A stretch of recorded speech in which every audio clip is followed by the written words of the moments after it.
A pleasant morning to all my grade 12 students. Welcome to our subject, Disciplines and Ideas in the Applied Social Sciences. Second semester, Quarter 3, Week 6. This is Rafi G. Aguilar, your teacher. And before we begin with our discussion this morning, don't forget to visit our official website at GAITF.sims.school/LCMS. I repeat, GAITF.sims.school/LCMS. Log in your account there.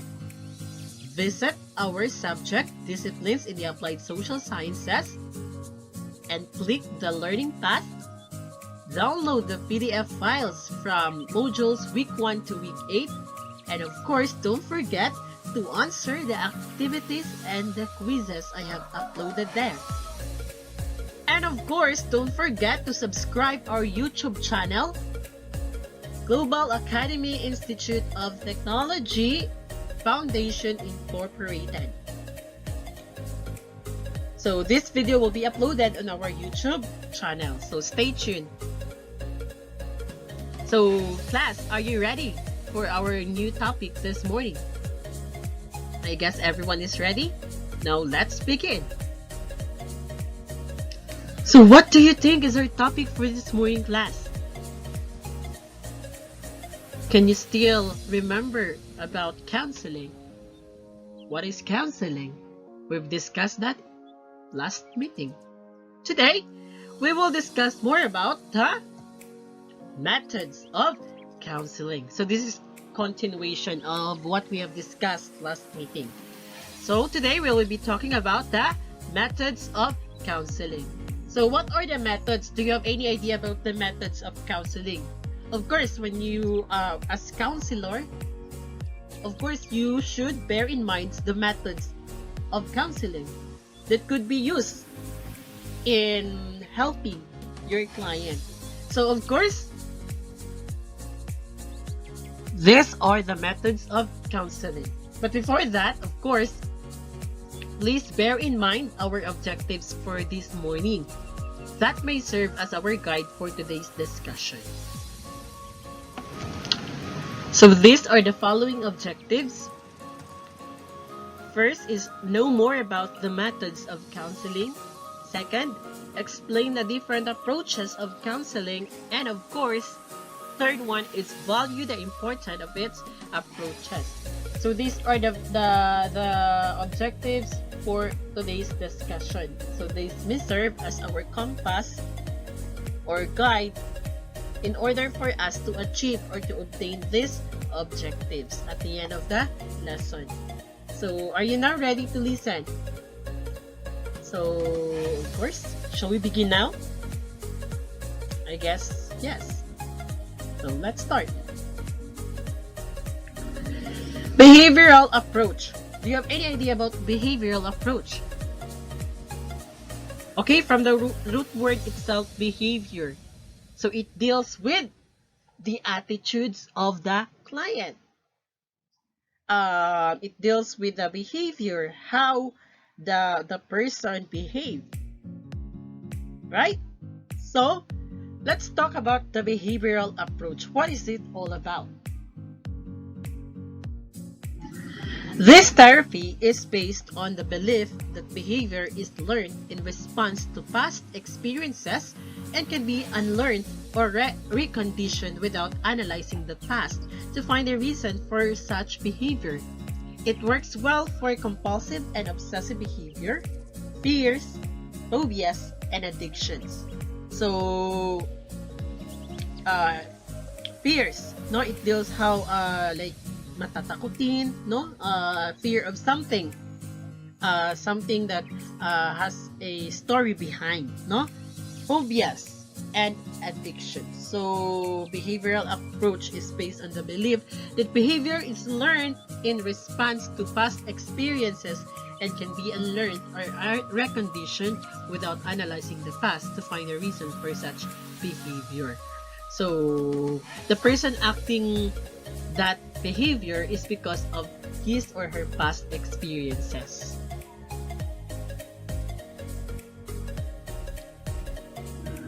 Cognitive analytical approach. So cognitive, so it deals with your mind, no? The mind. This combines cognitive therapy and psychotherapy and encourages clients to draw on their own ability to develop the skills to change destructive patterns of behavior. Negative ways of thinking are explored in structured and directive ways involving diary keeping, progress charts, and etc. So those are the cognitive therapy, psychotherapy, and psychotherapy. So that is cognitive analytical approach. Next is cognitive behavioral approach. The first one is analytical, and the second one is behavioral. So it's a combination of cognition and behavior, no? So this combines cognitive and behavioral techniques.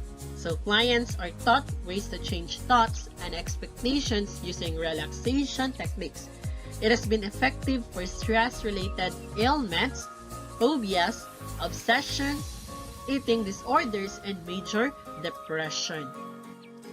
So this can be used for effective for stress-related ailments like phobias, obsessions, eating disorders, and major depression. So you can use the cognitive and behavioral techniques.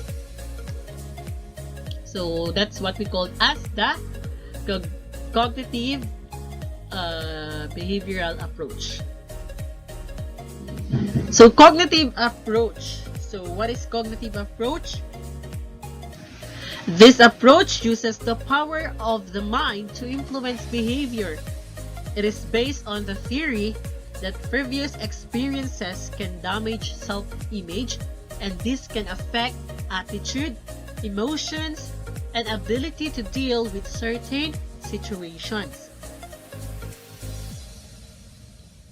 It works by helping the client to identify questions and change poor mental images of themselves, thus altering negative responses and behavior.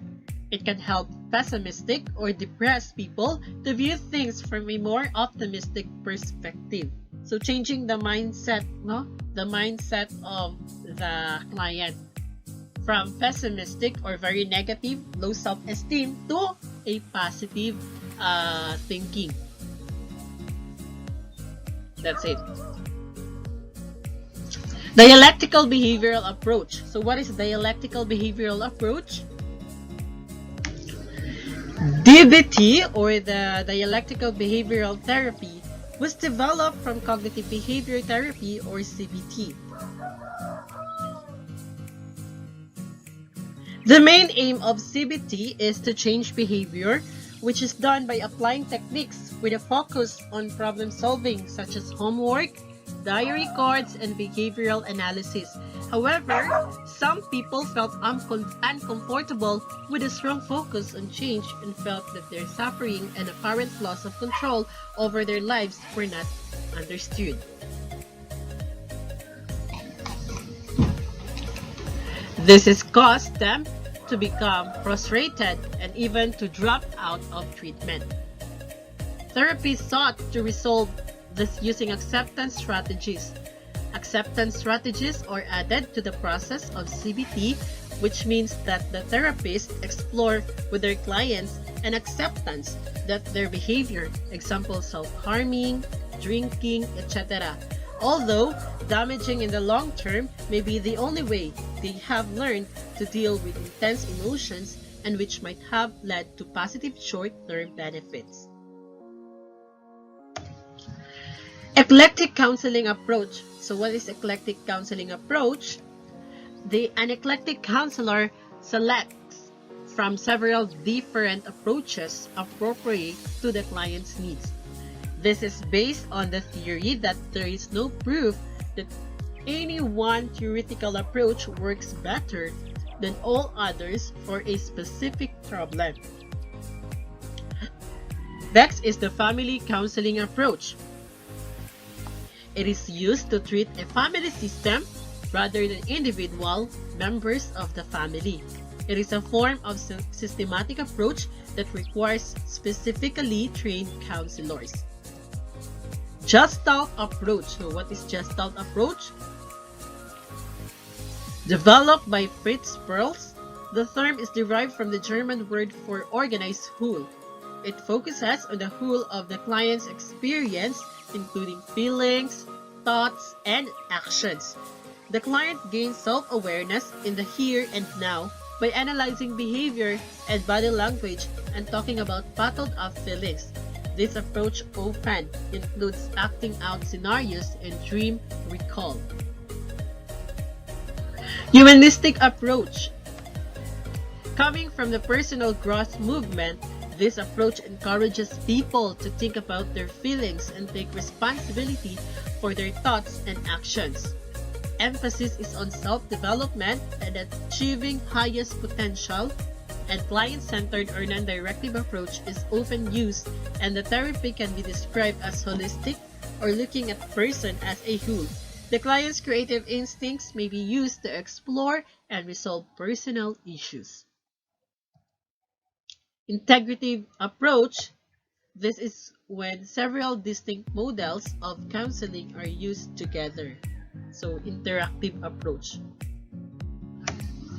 Mindfulness approach. Mindfulness is a specific way of intentionally paying attention. One negative thought can lead to a chain reaction of negative thoughts. This approach encourages people to be aware of each thought, enabling the first negative thought to be caught so that it is seen as just a thought and not a fact. This breaks the chain reaction of negative thoughts, giving a mental space in which the person can re-center himself in the present. Mindfulness-based therapists can work with individuals and groups and will usually integrate mindfulness into another modality in which they are already trained. Mindfulness is likely to appeal to the therapists who have developed a long-term meditation practice. Person-centered approach, devised by Carl Rogers and also called client-centered or Rogerian counseling. This is based on the assumption that a client seeking help in the resolution of a problem they are experiencing can enter into a relationship with a counselor who is sufficiently accepting and permissive to allow the client to freely express any emotions and feelings. This will enable the client to come to terms with negative feelings, which may have caused emotional problems, and develop inner resources. The objective is for the client to be able to see himself as a person with the power and freedom to change rather than as an object. Psychodynamic psychotherapy or / counseling. So this approach stresses the importance of unconscious and past experiences in shaping current behavior. The client is encouraged to talk about childhood relationships, rich parents, and other significant people, and the therapist focuses on the client-therapist relationship or the dynamics and on the transference. Transference is when the client projects onto the therapist feelings, experience is previous significant relationship. The psychodynamic approach is derived from psychoanalysis but usually provides a quicker solution to emotional problems. Solution-focused brief approach. This promotes positive change rather than dwelling on past problems. Clients are encouraged to focus positively on what they do well and to set goals and work out on how to achieve them. As little as 3 or 4 sessions may be beneficial. D is the tools of counseling. So counseling services impose to use specific tools for collecting primary information from students. The tools for collection of information for counseling are divided into two broad categories: non-testing and psychological testing. So what is non-testing and psychological testing? So let's find out. Non-testing tools. So this type of tools are usually used for individual assessment without any intention of testing the individual. These tools are generally developed by the counselor and or teachers themselves. These are like interview, observation, anecdotal record, cumulative records, checklist, rating scale, sociometry, autobiography, and diary. So those are an example of non-testing tools. How about psychological testing? So psychological testing, this could be ability tests like achievement and aptitude or personality tests. Psychological test provides information about the individual's psychological characteristics such as intelligence, aptitude, interest, abilities, and personality. Before selection, tests of reliability, validity, practicability, etc. should be clearly looked for. Psychological tests are mainly divided into two categories: ability and personality tests. So what are these two categories? So we have ability and personality tests. So what are these? Ability tests composed of aptitude and achievement tests, while achievement tests are used as academic placement devices rather than as selection instruments, while the aptitude tests are particularly used to estimate the extent to which an individual would profit from a specific course or training to predict the quality of his or her achievement in each situation. And that would be all, students. Thank you for having your time with me. I'm so happy and I'm so glad that some of you have already subscribed to our YouTube channel. And for those who haven't able to subscribe yet, please don't forget to subscribe. And of course, before we end this session, don't forget to visit our official website, gaitf.sims.school/lcms. I repeat, gaitf.sims.school/lcms. Visit the learning path, look for our subject, which is the DIASS or the disciplines and ideas in the applied social sciences. And of course, don't forget to answer and download the PDF files there, including the activities and the quizzes as well from Module 1 to Module 8. So that's all for today, class. Thank you once again. And of course, stay safe and God bless everyone. Bye!